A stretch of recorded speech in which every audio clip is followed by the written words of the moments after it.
에너지의 미래를 결정지을 요소는 다양하고 그들의 상호작용은 복잡하고 때로는 혼란스러우며 관심과 전망의 차이도 상당히 크다. 현실이 이렇다 보니 일관성 있는 에너지 정책을 세우기도 결코 쉽지가 않다.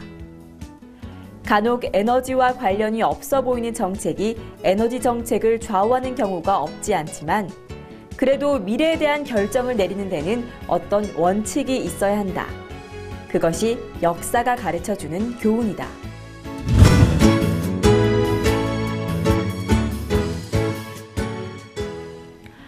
2011년 3월 해저 27km 아래에서 두 개의 구조판이 부딪히면서 기록상 가장 강력한 지진이 일어났습니다.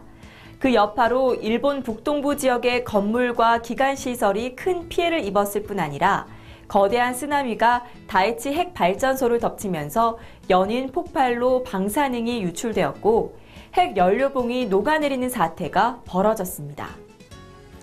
비슷한 시각에 지구 반대편에서는 한 과일 장수가 분신 자살하면서 거대한 시위 물결이 일었고 튀니지를 비롯한 북아프리카와 중동 전역으로 번지면서 정권 퇴진과 내란으로 이어졌습니다. 전혀 다른 성격의 두 사건은 국제 원유가를 극적으로 상승시키며 현대사회가 갑작스런 에너지 공급 부족에 얼마나 취약한지를 여실히 보여주었습니다. 우리가 사는 세계에서 에너지가 얼마나 중요한 존재인가에 대해 다시 한번 일깨우며 서두를 여는 2030 에너지 전쟁은 우리 문명의 토대를 이루는 에너지와 그 에너지를 대체하기 위해 각축을 벌이는 새로운 에너지에 관한 이야기를 풀어나갑니다. 석유를 장악하려는 싸움, 지배권 다툼, 공급 불안, 석유 소모의 결과, 석유가 세계 경제에 미치는 영향, 석유 지배의 지정학 등 석유를 둘러싸고 벌어진 일들은 지속적으로 우리 삶에 막대한 영향을 주고 있습니다. 세계 에너지 분야에서 가장 영향력 있는 발언권을 지닌 퓰리처상 수상작가 데니얼 예기는 가격 폭등, 구소련 제국의 자원 장악을 위한 각축전, 세계 석유 산업의 구도를 바꾼 대형 합병 등 석유 시장에 알려지지 않은 사건들을 책 속에서 파헤칩니다. 혼잡한 베이징의 도로에서 카스피해 해안까지 갈등이 그치지 않는 중동 지역에서 미국 국회의사당과 실리콘밸리에 이르기까지 우리의 미래를 가늠하게 될 중요한 의사결정들을 보여주고 있는 얘기는 한 가지만은 분명하다고 말합니다.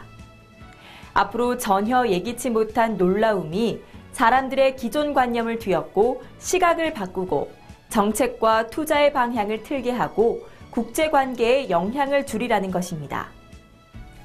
이런 놀라움은 정치적 격변일 수도 있고 전쟁이나 테러나 갑작스런 경제 변화에서 비롯된 이런저런 종류의 충격일 수 있습니다. 뜻밖의 사건이나 자연의 진노일 수도 있습니다. 아니면 새로운 기회를 열어주는 예기치 못한 기술적 비약의 결과일 수도 있습니다. 분명한 것은 향후 몇십 년 동안 세계의 에너지 수요가 더욱 커질 것이라는 사실입니다. 그 증가분만 따져도 1970년 전 세계가 소비한 에너지보다 많을 것입니다. 이런 증가분은 실제로 성공을 확인하고 보다 번창한 세계 경제와 높아진 삶의 수준을 가늠하고 수십억 인구가 빈곤을 벗어났다는 사실을 확인할 수 있는 척도입니다. 석유를 놓고 보면 북아메리카와 유럽과 일본의 수요는 이미 최고 수준에 도달했고 인구 감소, 높아진 효율성, 대체 에너지 때문에 현 상태를 유지하거나 떨어질 것이라고 예측합니다. 새로운 공급원에는 갈수록 그 비중이 커지는 천연가스가 포함될 것입니다.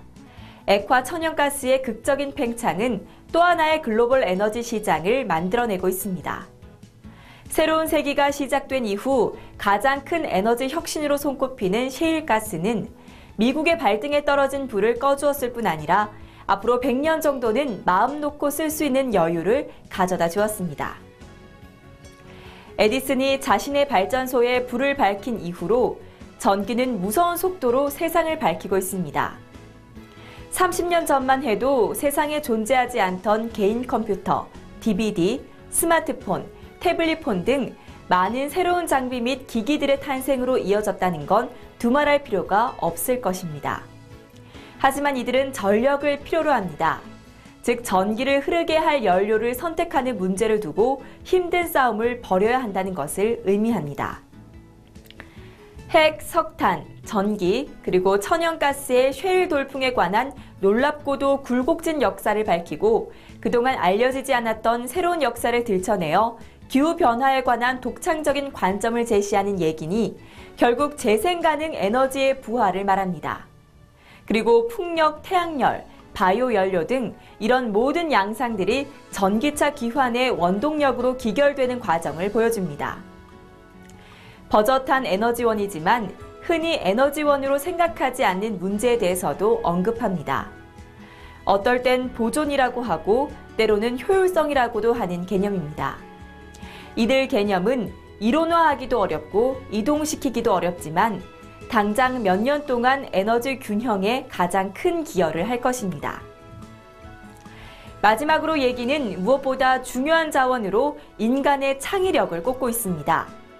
창의력만 제대로 활용할 수 있다면 그 이상의 자원은 없다고 말합니다.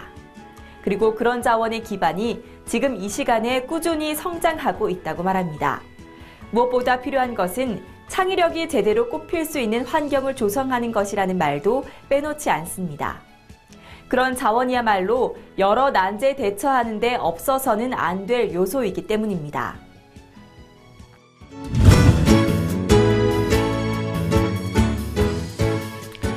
문명은 에너지를 먹고 크며 경제 활동은 에너지 없이 불가능합니다. 에너지는 국제 정치의 역학관계, 한 국가의 흥망성쇠로부터 개별 기업의 생존과 번영, 일상생활의 전반에 걸쳐 철두철미하게 관철됩니다. 현재의 세계 정치, 경제 정세와 그 변화를 읽어내고 내일을 준비해야 할 분들이라면 꼭 한번 읽어보시길 바랍니다.